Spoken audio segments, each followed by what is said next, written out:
Choo choo! All aboard the Nintendo hype train. You know what time it is. It is October. Jesus, August 31st, and you know, it's speculation. It's rumor time. Everything's ramping up. Why I think we're gonna get a Nintendo Direct here probably next week. I would think, but maybe within the coming weeks. Obviously, with Nintendo's history, they've always had a direct in September.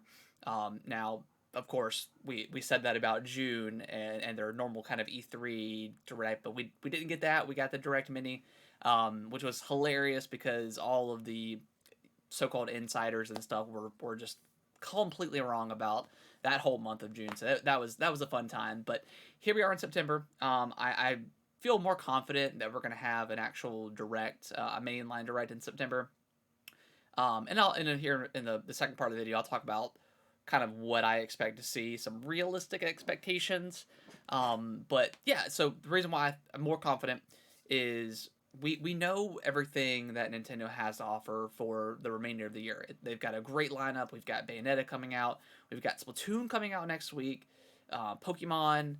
Um, but I think it's time for them to kind of hype us up for what's to come. What do we have to look forward to in 2023? We know about Zelda. Of course, that could get delayed again. That's always a possibility, but I think that's probably going to be coming out around the March timeframe. Um, so, what I expect to kind of see in the direct, realistic stuff. Switch 2, Switch Pro, get out of here. We're not seeing nothing like that. We're not getting a Switch. I don't think with Breath of the Wild 2 launch if that comes out in March. I think it's just too soon. They just released the OLED last year. We're not even a year into that. I think before we even see a Switch 2 or whatever it is, that's going to be maybe the end of 2023, if not 2024. I think looking at stuff like Xenoblade, um, how Splatoon played, like those games run just fine, and I think people are so quick to kind of judge the Switch and I need a more powerful console to play my games on it. But it's like, have you played a Nintendo game, like a first party Nintendo game? Like they're always optimized super well. Yes, third party stuff may kind of hiccup and stuff here and there, but I mean, you're not playing third party stuff on the Switch. You're playing it. You buy a Nintendo console for Mario, for Zelda, for Splatoon, for Xenoblade, Kirby. So they've had a lot of solid games just this year. Yeah, Pokemon Arceus looked a little rough. Pokemon Scarlet and Violet looks like it's gonna run better at least. But that to me, that's just a Pokemon company. I think they, for whatever reason, they just don't push the power of the Switch or any Nintendo console, and in my opinion, actually, I wouldn't even say my opinion. Most of the Pokemon games don't even look that great. So, but that's neither here nor there. We're not talking about Pokemon. We're talking about what to expect. So, um, again, no Switch hardware stuff. I doubt we even get. Maybe we get like a light edition of Scarlet and Violet or something like that. But even then, I wouldn't expect anything. We just got the Splatoon Switch, so I think that's probably it for the year. Um, I think we'll probably see Breath of the Wild 2, maybe like a quick trailer. Um, I think we'll probably get, Zelda will probably have its own mainline direct, um, probably early 2023, January, February, if the game comes out in March, of course. So we'll probably see more of that there. Zelda doesn't need a hype video. It's gonna sell regardless. But I think we'll see that. We might get a name drop. That would be awesome. Maybe even a date, but with the Game Awards, that we may actually end up getting the name drop there. So that's more of a possibility than seeing it. But I'm sure we'll see a little bit of a trailer, some more information on Zelda, what to expect, all that good stuff. Um, Jeff Grubb has been saying that we're supposed to be getting a Metroid Prime remake sometime later on this year, specifically the December timeframe, which makes sense because Nintendo doesn't have anything else in December, um, that I can think of. Pokemon comes out in November. I don't think they have anything in December, so that could be a possibility. We need to know, not need to know, but we should get an update on Advance Wars. I think the start of the Ukraine stuff, obviously it's still bad, and it's a bad situation all around.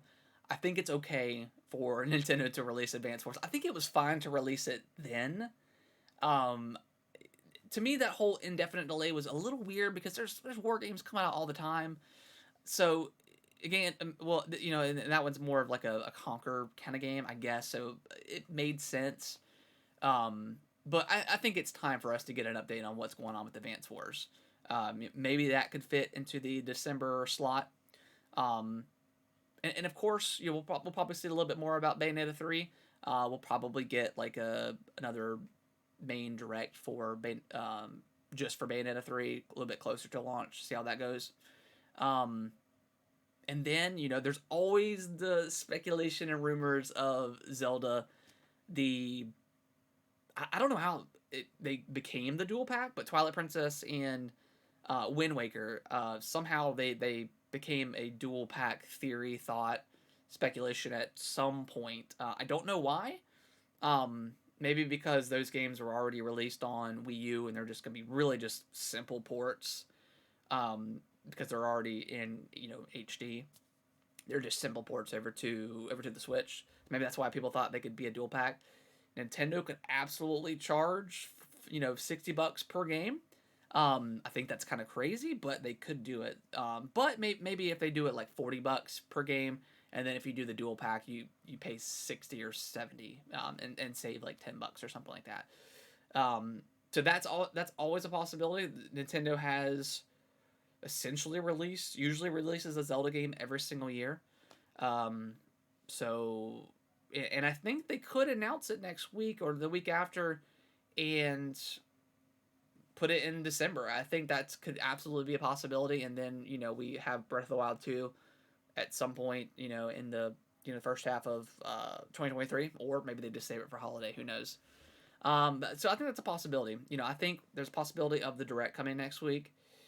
Splatoon drops next Friday, so they may not want to have it on the same week as Splatoon 3 to take away from that. But I think it would be fine to announce a direct. Maybe throw in like a quick trailer for Splatoon 3 to get build a little bit more buzz, I guess. Because the following week is Tokyo Game Show on the 15th. So I don't know. Typically, Nintendo likes to have their own time for their news to generate whenever they're releasing it. So I doubt they would have it the same week as Tokyo Game Show.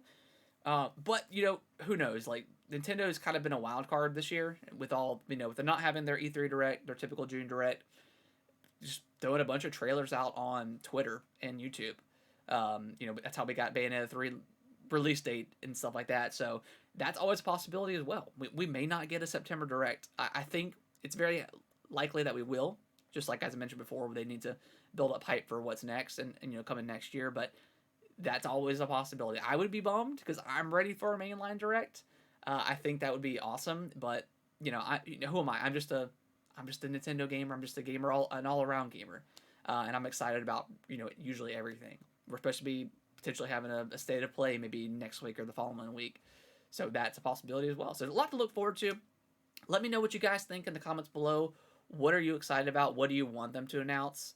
Do you think there will even be a September direct at all? Let me know. Please let me know. I'm always curious about what your guys' thoughts is. But if you're this far in the video, you obviously liked it. You obviously stuck around. So go ahead and give it a thumbs up. That would be awesome. It's much appreciated. We are onto the road to 100 followers. I know it's kind of silly, but I want to try to get there before the end of the year. I think that's definitely achievable. And yeah, and you can subscribe to the channel. That would be I said followers, but yeah, subscribers. You know what I meant. That would be awesome. So I will see you guys in the next video. Thank you for watching.